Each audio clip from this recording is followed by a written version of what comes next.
Bismillahirrahmanirrahim. Assalamualaikum warahmatullahi wabarakatuh. Alhamdulillah rabbil alamin. Wassalatu wassalamu ala ashrafil anbiya'i wal mursalin. Sayyidina Muhammadin wa ala alihi wa ashabihi ajma'in. فقال الله تعالى في كتابه الكريم بعد أعوذ بالله من الشيطان الرجيم يا أيها الذين آمنوا اتقوا الله حق تقاته ولا تموتن إلا وأنتم مسلمون. Hadirin jamaah rahimakumullah, alhamdulillah hari ini hari Rebo tanggal 23 September 2020, masih di awal bulan Safar 1442 Hijriah, dan kali ini kita memasuki alamatul kubra at-tasi'ah, tanda besar yang ke-9 dari 10 tanda besar berdasarkan urutan kronologi munculnya 10 tanda besar versi Dr. Muhammad Ahmad Al-Mubayyad dalam kitabnya Al-Mawsu'atu fil Fitani wal Malahim wa Asyratus Sa'ah yang diterjemahkan dengan judul Ensiklopedia Akhir Zaman. Saudaraku rahimakumullah, tanda besar yang ke-9 dari 10 tanda besar kiamat adalah Dabbatul Ard, munculnya binatang melata. Syekh Mubayyad mengawali pembahasannya mengenai hal ini, mengenai tanda besar yang satu ini, dengan mengutip surah An-Naml ayat 82. Allah Ta'ala berfirman, وَإِذَا وَقَعَ الْقَوْلُ عَلَيْهِمْ أَخْرَجْنَا لَهُمْ دَابَّةً مِنَ الْأَرْضِ تُكَلِّمُهُمْ أَنَّ النَّاسَ كَانُوا بِآيَاتِنَا لَا يُوقِنُونَ.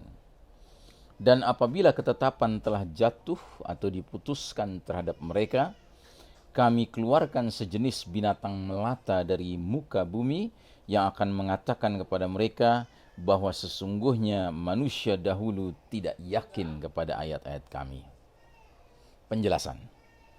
Ayat ini memaparkan tentang binatang melata yang muncul sebagai salah satu tanda dari tanda-tanda besar hari kiamat.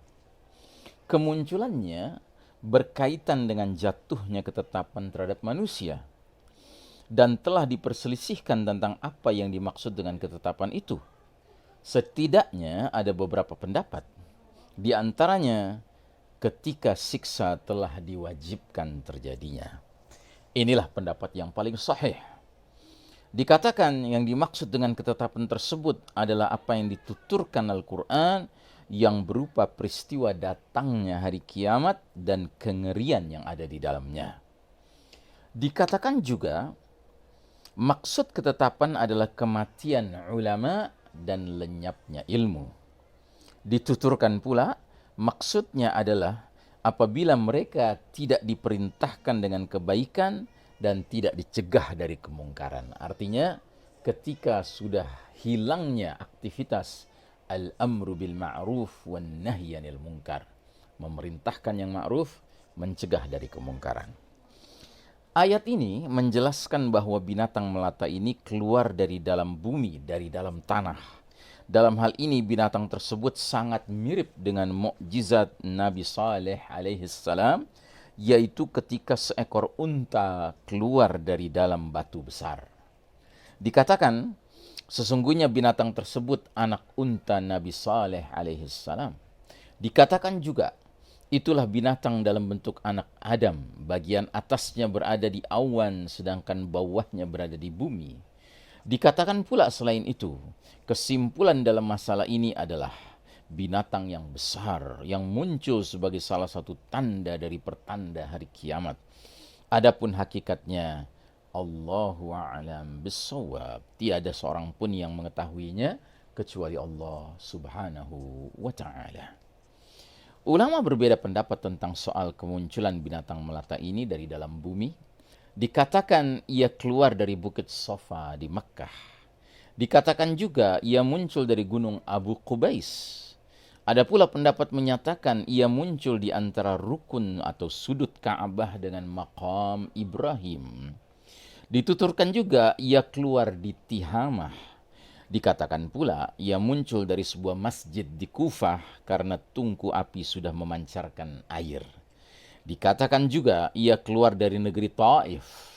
Dikatakan juga ia muncul dari rekahan pada Ka'bah. Ada juga yang menuturkan ia muncul dari batu besar yang elok. Disebutkan juga untuknya beberapa tempat keluar. Menurut saya penulis, maksudnya Syekh Mubayyad, penentuan lokasi kemunculannya di bumi bisa jadi termasuk ilmu yang tidak bermanfaat.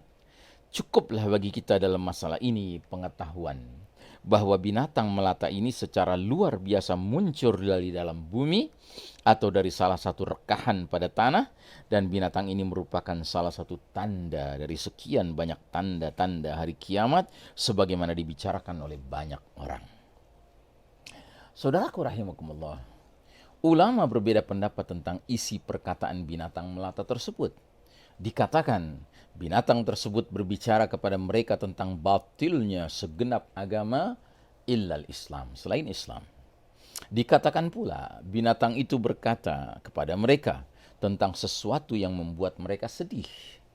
Disebutkan juga binatang tersebut berucap kepada mereka dengan kalamullah Ta'ala bahwasanya manusia itu terhadap ayat-ayat Allah tidaklah yakin. Abadi menukil dari Ar-Razi pada kitab tafsirnya dengan penukilan yang cukup panjang, maknanya sebagai berikut. Orang-orang memperbincangkan tentang binatang melata ini dari berbagai sudut pandang. Pertama, tentang ukuran tubuhnya.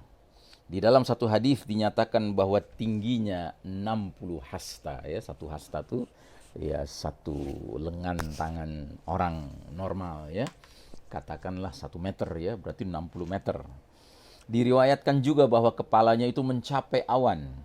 Dari Abu Hurairah radhiyallahu anhu dinyatakan bahwa ukuran celah 2 tanduknya itu panjangnya 1 farsakh bagi pengendara kuda. Kedua, tentang bentuk dan penampilan fisiknya. Diriwayatkan bahwa ia mempunyai 4 kaki, bulu yang halus, bulu pada muka, dan 2 sayap. Dari Ibnu Juraij diriwayatkan tentang ciri fisik binatang ini bahwa kepalanya adalah kepala kambing, matanya seperti mata babi, telinganya mirip telinga gajah, tanduknya tanduk rusa, dadanya dada singa, warna kulitnya bagai warna kulit harimau, lambungnya mirip lambung sapi, ekornya seperti ekor domba jantan, dan tapak kakinya adalah tapak kaki unta. Yang ketiga, tentang bagaimana kemunculannya. Dari Ali radhiyallahu anhu diriwayatkan bahwa binatang itu keluar selama 3 hari dan orang-orang menunggu sedang binatang itu tidak keluar kecuali hanya sepertiganya saja. Dari Al-Hasan ia berkata, keluarnya binatang itu tidak sempurna kecuali sesudah 3 hari. Keempat, tentang tempat kemunculannya. Nabi SAW ditanya, dari manakah binatang itu muncul? Nabi menjawab, dari masjid yang paling agung keharamannya bagi Allah, yakni Masjidil Haram.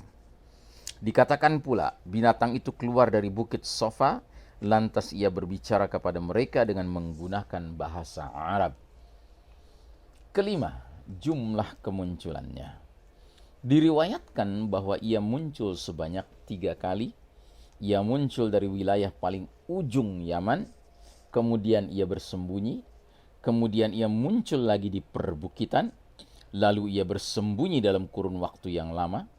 Lantas orang-orang menyaksikan keberadaannya di masjid yang paling agung keharamannya dan paling mulia bagi Allah Ta'ala. Tiada yang menakutkan bagi mereka kecuali kemunculannya di antara rukun sudut Ka'bah di seberang perkampungan Bani Makhzum, arah kanan luar dari Masjidil Haram. Maka sebagian orang ada yang lari dan ada juga yang berdiri berhenti. Ketahuilah, tiada petunjuk pada kitab ini yang menguatkan semua kebenaran informasi tadi dalam urusan-urusan tersebut. Jika berita dalam urusan ini benar adanya dari Rasulullah SAW, maka wajib diterima. Tetapi jika tidak, maka tidak perlu digubris sedikit pun. Keterangan selesai.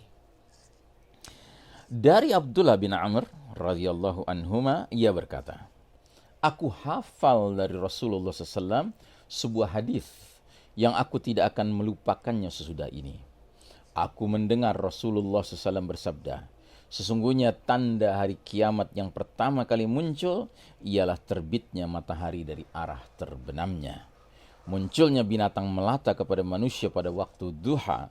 Salah satu dari keduanya muncul sebelum yang satunya, sedangkan yang lain mengikutinya segera. Ini diriwayatkan oleh Imam Muslim. Penjelasan.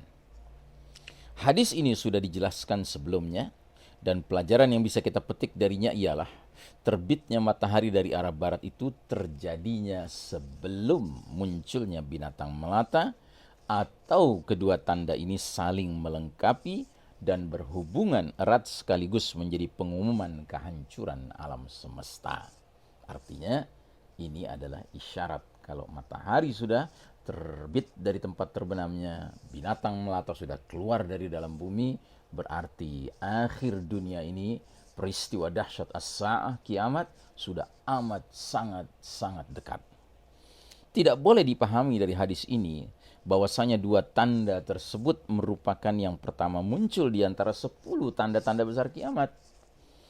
Akan tetapi yang dimaksud dengannya adalah tanda pertama yang abnormal, yang tidak biasa, yang mencakup 3 tanda sekaligus, yakni terbitnya matahari dari arah barat, kemudian binatang melata, kemudian api yang menggiring manusia, yang mana Syekh Mubayyad meletakkan ketiga tanda besar ini secara kronologi sebagai tanda ke-8, ke-9, dan ke-10. Jadi 3 yang terakhir. Munculnya binatang melata di bumi dengan bentuk yang aneh dan tidak biasa, kemudian berbicara kepada manusia, menandai orang kafir atau menandai orang kafir dan orang mukmin, dianggap sebagai tanda yang pertama dari tanda-tanda hari kiamat di bumi, sedangkan terbitnya dari arah terbenamnya matahari dianggap sebagai awal dari tanda-tanda kiamat di langit. Ya. Dari Abu Zur'ah, ia berkata, serombongan orang datang menemui Marwan di Madinah. Lalu mereka mendengarnya berbicara tentang tanda-tanda hari kiamat. Bahwa yang pertama adalah Ad-Dajjal. Dia berkata, aku pergi menemui Abdullah bin Amr, lantas aku mengadukan apa yang kudengar dari Marwan kepadanya. Abdullah berkata, dia tidak berkata tentang perkara ini dengan kebenaran sedikit pun. Aku mendengar Rasulullah Shallallahu Alaihi Wasallam bersabda, sesungguhnya tanda hari kiamat yang pertama kali muncul adalah terbitnya matahari dari arah terbenamnya, atau binatang melata yang muncul ke hadapan banyak orang pada waktu duha. Salah satu dari keduanya muncul sebelum yang lainnya, sedangkan yang satunya mengikuti sesudahnya. Abdullah berkata, dan dia membaca kitab-kitab, aku menyangka yang pertama kali muncul adalah terbitnya matahari dari arah terbenamnya. Hadis ini mengandung petunjuk tentang adanya kaitan erat antara kedua tanda ini. Ada ijtihad dari Abdullah bin Amr dalam masalah ini. Ia memandang bahwa terbitnya matahari dari barat terjadi sebelum keluarnya Dajjal. Memang petunjuk dari hadis-hadis ini semuanya menguatkan pernyataan itu. Ibnu Hajar menyebutkan pernyataan Al-Hakim. Pendapat yang paling kuat adalah terbitnya matahari dari barat itu mendahului munculnya binatang melata. Kemudian barulah binatang itu muncul pada hari itu atau pada hari sesudahnya yang dekat dengan hari itu. Kemudian Ibnu Hajar mengomentari pernyataan Al-Hakim. Hikmah dalam hal ini adalah ketika terbitnya matahari dari barat, maka pintu taubat dikunci.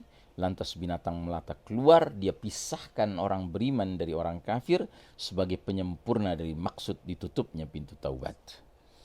Sedangkan Abu Hurairah radhiyallahu an mengatakan Rasulullah SAW bersabda, badiru bil a'mali sittan ad-dajjala wad-dukhana wa dabbatal ardi wa tulu'us syamsi min maghribiha wa amrul 'ammati wa khuwaisata ahadikum. Segeralah beramal sebelum datangnya 6 perkara. Dajjal, asap, binatang melata di muka bumi, terbitnya matahari dari tempat terbenamnya, peristiwa kiamat dan kematian seseorang secara khusus. Saudaraku rahimakumullah, kita akan teruskan sedikit pembahasan ini pada pertemuan selanjutnya insyaallah taala. Wassallallahu ala nabiyyina Muhammadin wa ala alihi wa sahbihi wa sallim tasliman. Walhamdulillahi rabbil alamin. Wassalamualaikum warahmatullahi wabarakatuh.